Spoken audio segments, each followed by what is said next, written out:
Olá, turma! Hoje, na nossa aula de arte, nós iremos trabalhar sobre o tema pontilhismo. Prestem atenção, é um tema interessante que vocês vão gostar muito, então vamos lá!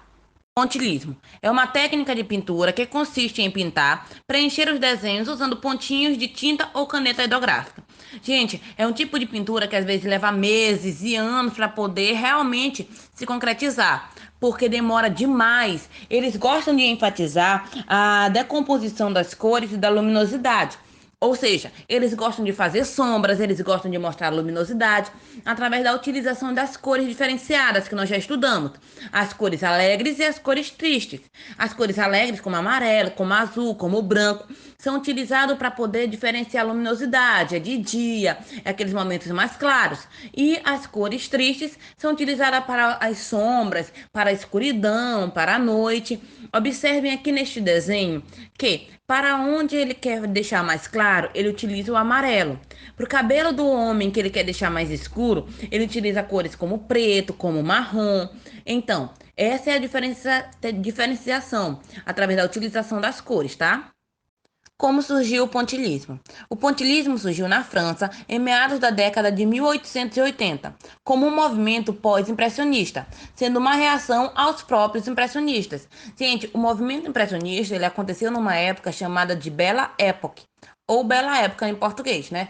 Por quê? Era uma época em que as pessoas gostavam de fazer a valorização da natureza, pintar temas da natureza, mas que demonstrasse realmente a natureza como ela era. Era o nascer do sol, dava aquela impressão da pessoa estar realmente vivendo aquele nascer do sol, aquele pôr do sol. Por isso o nome impressionismo. O pontilhismo, ele veio depois do impressionismo como uma reação aos próprios impressionistas. Como? Como uma forma diferente de fazer arte através de pontinhos, mas que também demonstrasse as ramificações do impressionismo.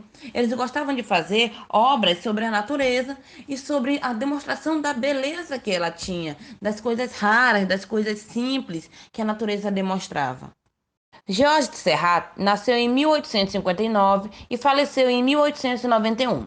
Em especial, ele reduziu as pinceladas a um sistema de pontos uniformes, que no conjunto permitem perceber uma cena. Essa técnica ganhou o nome de pontilhismo.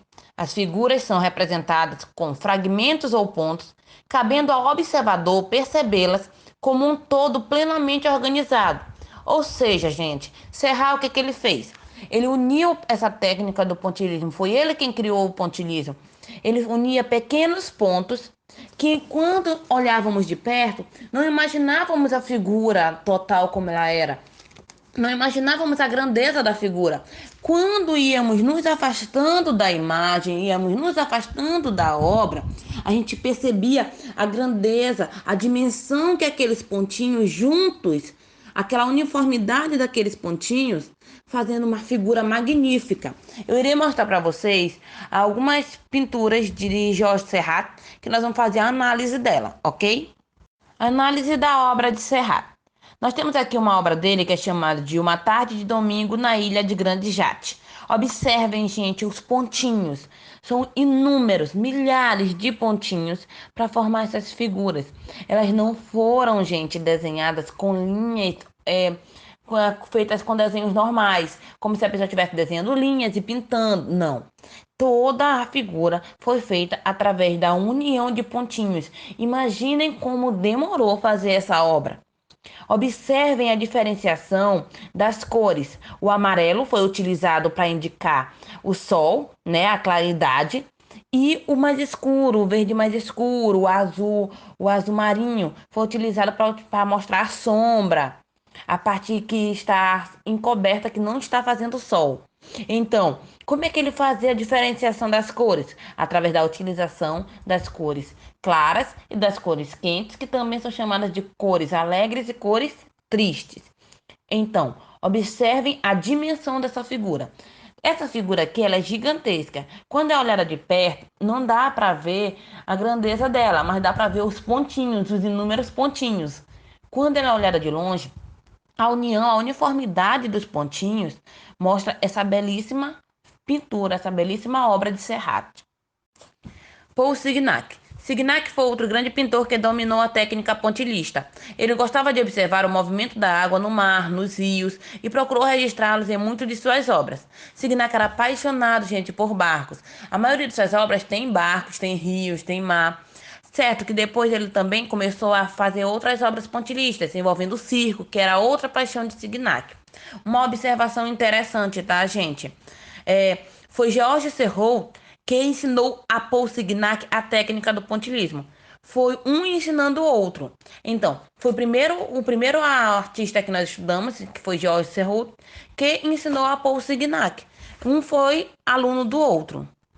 Análise da obra de Signac. A primeira obra aqui é chamada de A Boia Vermelha, tá? Mostra uma pequena boia num rio, onde tem vários barcos. Como eu falei anteriormente, Signac era apaixonado por barcos. E foi uma obra pontilhista. Observem que tudo é feito através dos pontinhos, tá? A segunda obra foi uma obra que ele fez, que ele pintou o próprio amigo dele, chamado de Félix Fénelon. Ele mostrou a parte enigmática do amigo dele, mas toda essa obra, gente, foi feita através de pequenos pontos. Cada detalhe dessa obra, observa como é como se tivesse um redemoinho. Esse redemoinho, esse pequeno giratório, cada um tem uma parte diferente, uma cor diferente. Mostra que o amigo dele é enigmático. Ele era negociador de arte, então ele amava artes de maneiras diferentes. Então ele tinha sempre um mistério por trás das artes que ele comprava. Ele era misterioso, um homem enigmático. E foi isso que Signac quis demonstrar nesta obra, tá? Obrigado, turma. Espero que vocês tenham gostado da aula. Façam suas anotações, façam as atividades e me enviem por e-mail na data marcada. Vejo vocês na próxima aula. Tchau, tchau.